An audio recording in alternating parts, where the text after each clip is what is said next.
SNX Marathi, Siddheshwar news express, सत्यासाठी SNX सोबत।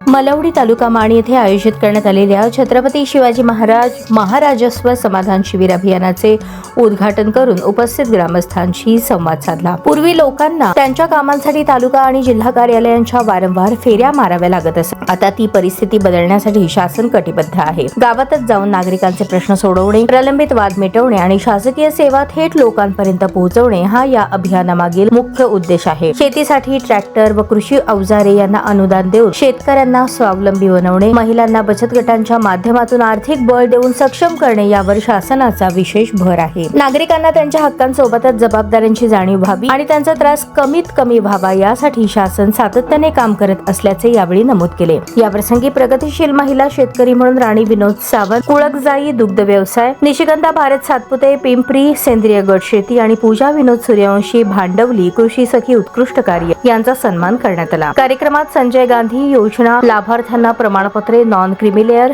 जात व उत्पन्न दाखले वितरित करण्यात आले। यासोबतच डॉक्टर बाबासाहेब आंबेडकर कृषी स्वावलंबन योजना, नवीन विहीर बांधकाम, पाणंद रस्ता कार्यारंभ आदेश तसेच ठिबक सिंचन आणि फळबाग लागवडीसाठी मंजुरी आदेश देण्यात आले। कृषी विभागाच्या कृषी यांत्रिकीकरण योजनेअंतर्गत रोटावेटर, ट्रॅक्टर आदींचेही वितरण करण्यात आले। या कार्यक्रमाला सातारा जिल्हा परिषदेचे माजी सदस्य तथा माण पंचायत समितीचे विद्यमान सदस्य अर्जुन तात्या काळे, जिल्हा परिषद सदस्य सिद्धार्थ नागरी सहकारी पतसंस्थेचे चेअरमन अरुण गोरे, पंचायत समिती सदस्य बाळासाहेब कदम, आंधळी गावचे आदर्श सरपंच दादासाहेब काळे, प्रांताधिकारी उज्ज्वला गाडेकर, तहसीलदार विकास अहिर, सरपंच दीपाली जगदाळे, भारतीय जनता पक्षाचे सातारा जिल्हा उपाध्यक्ष किसन सस्ते, नायब तहसीलदार श्रीकांत शेंडे, योगिता ढोले, खुशबू चौधरी तसेच विविध विभागांचे अधिकारी, कर्मचारी आणि परिसरातील ग्रामस्थ मोठ्या संख्येने उपस्थित होते।